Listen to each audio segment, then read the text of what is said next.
Salut à tous, bienvenue à Brasserie Galilée. Alors aujourd'hui, il n'y a rien à voir avec ce que vous pouvez voir derrière, puisqu'on va parler de capsulage. Toujours compliqué quand on va acheter sa capsuleuse. Sachez que c'est la dernière étape, si vous vous ratez là-dessus, c'est un peu dommage. Avoir une bière toute plate, malgré que vous avez tout bien fait, microfitte, etc. Donc aujourd'hui, je vous explique comment on vérifie que votre capsule est bien mise. Et je vais vous montrer 3 modèles que j'ai à la brasserie, dont un dont je ne suis pas trop fan. Donc voilà, c'est l'occasion de partager avec vous. Alors pour la petite démo, une poignée de capsules. Ma capsuleuse évidemment, je vais vous expliquer un petit peu comment ça fonctionne. Une capsule manuelle de ce type là, et la fameuse Emily, voilà, que vous trouvez sur tous les bons sites. Le dernier, c'est ce petit outil qui est un outil de contrôle, je vais vous expliquer un petit peu comment ça fonctionne. Et quelques bouteilles vides, voilà, que je vais recycler pour faire les essais. On commence par l'Emily. Alors du coup, ce qui est pratique, c'est qu'on peut changer les tailles là, on peut mettre en 29 ou en 26, et vous pouvez changer assez facilement la tête. Voilà, tout ça se dévisse. Le truc qui est un petit peu galère, c'est de justement d'enlever et de retourner le sens où on va venir tenir la bouteille. Alors moi j'y vais au tournevis comme ça, j'ai jamais laissé de doigt, ça va peut-être arriver, c'est vraiment galère. Il doit y avoir peut-être une meilleure astuce, si vous pouvez partager en commentaire, c'est avec plaisir. Voilà, je l'ai déclipsé, tac, on peut enlever un côté, vous voyez dessus. Voilà, comme vous pouvez voir, il y a bien les deux écrits, 26 et 29. Le deuxième côté est beaucoup plus simple à changer, c'est celui-ci, parce qu'il suffit de dévisser. Voilà, on se prend une tête en 26, parce qu'on va tout faire les essais en 26. Voilà, on est pareil. Alors comment ça marche? Je vais vous montrer deux options. La première, c'est la conventionnelle, on va dire. Vous venez coller, vous avez un petit aimant, votre capsule à cet endroit-là. Posez sur votre bouteille. Et vous fermez. La deuxième, moi je faisais plutôt comme ça. Je pose ma capsule sur la bouteille. Voilà, on sent que c'est bien descendu. Je pense qu'on est pas mal. Alors, comment savoir si votre capsulage a été bon? Si vous avez aucun matériel, le plus simple, c'est que vous prenez juste votre capsule, vous devez essayer de la tourner. Elle ne doit pas bouger. Voilà, ça a été fait de manière homogène. Et sinon, moi j'ai ce petit outil là que je me suis fait moi-même, voilà, avec deux tailles. Voilà, la première ça ne passe pas, et la deuxième ça ne passe pas non plus. Donc cette capsule est mal faite. Mais je vais vous montrer la différence avec les autres. Normalement c'est censé passer d'un côté, puisque je suis à 28,8 d'un côté et 28,6 de l'autre. Donc pour une cote à 28,7. Donc là on voit qu'avec les millis quand même ça tient à la main. Ouais, je garantis pas sur une surpression que ça saute pas. Alors notre deuxième jouet à tester aujourd'hui, c'est celui-ci. Donc comme vous pouvez voir, on peut changer la hauteur. Donc ça c'est cool de faire du 75 et du 33. On peut aussi changer la tête, comme les millis.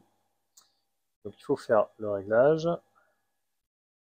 Là, ils disent à peu près 1 cm, 1 cm au-dessus, 1 cm et demi au-dessus. Je pense que là je suis pas mal. Même principe que les millis. Vous avez un aimant. Voilà, on tente le capsulage. Je sais pas si je suis bon ou pas. Pas bon du tout. Normalement c'est censé claquer. On va remonter d'un cran.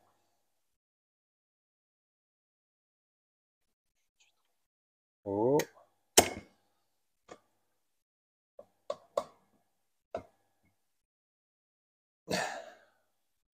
On va contrôler après. Et donc la deuxième même méthode, c'est qu'on pose dessus directement. Et on y va. Alors je sais que des fois j'arrive à la faire claquer. J'arrive à me dire que c'est mieux. Là autant vous dire que je suis pas hyper confiant de mon capsulage. Alors, si comme ça claque. Ça a l'air d'être mieux là. Voilà, donc j'ai mis à ras. Je sais pas si vous voyez. Là, je suis même tellement à ras que ça ne passe même pas du tout. Voilà, bon, moi j'ai eu l'impression de capsuler quelque chose. On refait le même contrôle. Voilà, donc là c'est mieux. Ça passe d'un côté, ça ne passe pas de l'autre. Voilà.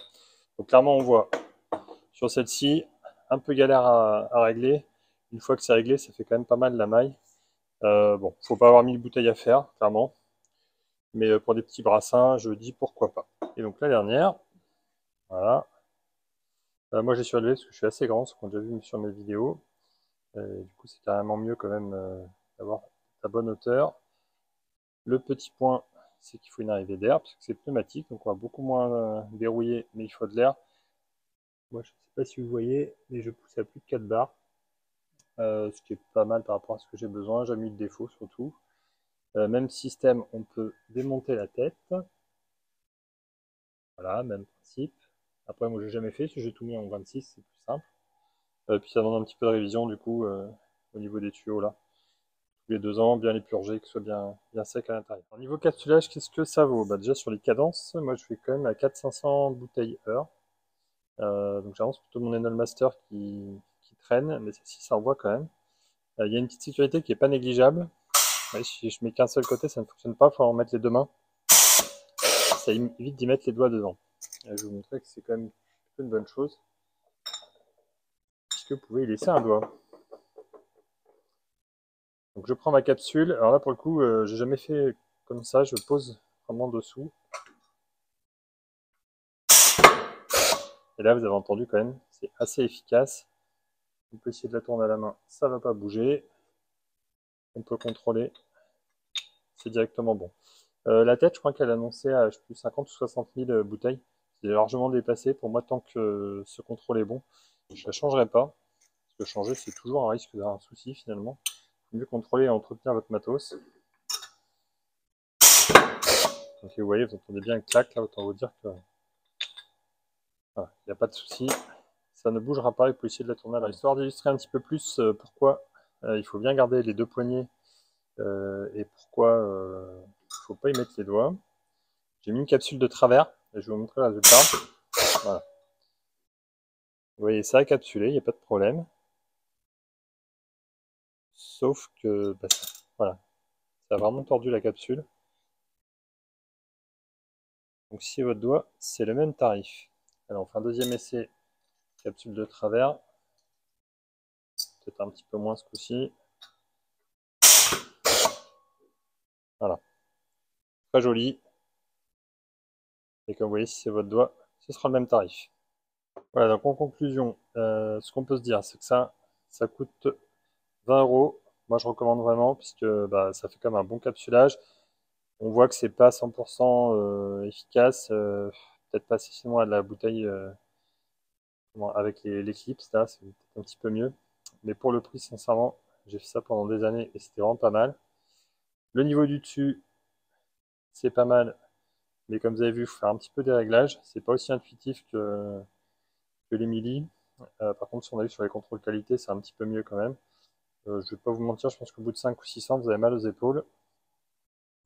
Et donc celle-ci qui est la Mirko, vous pouvez la trouver chez Polsinelli. Alors j'ai pas de sponsoring avec eux. Et pour une fois que je suis content de ce qu'ils m'ont fait, je vous partage. Pas vous tromper, prenez vraiment un truc avec un socle bien solide. J'ai des collègues qui ont ça, c'est la rouge là, de chez Polsinelli, je sais plus comment ça s'appelle. Mais cette partie-là remonte quand vous capsulez. Et du coup, ça fait un mauvais capsulage. Vous avez juste à contrôler derrière, ça fait n'importe quoi. Et dans ce cas-là, ça va fuir. Voilà, c'est tout pour aujourd'hui. J'espère que ça vous a plu, que ça peut vous aider aussi à choisir votre matos. Bah, selon votre niveau, hein, si vous voulez être juste amateur, vous n'embêtez pas trop avec une pneumatique. Vous avez la petite Emily ou l'autre à main, ça fait largement le travail. Par contre, si vous êtes déjà, si vous voulez être pro, je vous invite vraiment à prendre un truc bien costaud pneumatique. Vous ratez votre capsulage, les pros ne vont pas trop apprécier s'il y a des bouteilles qui s'ouvrent chez eux. Voilà, bon brassage à tous et à très bientôt.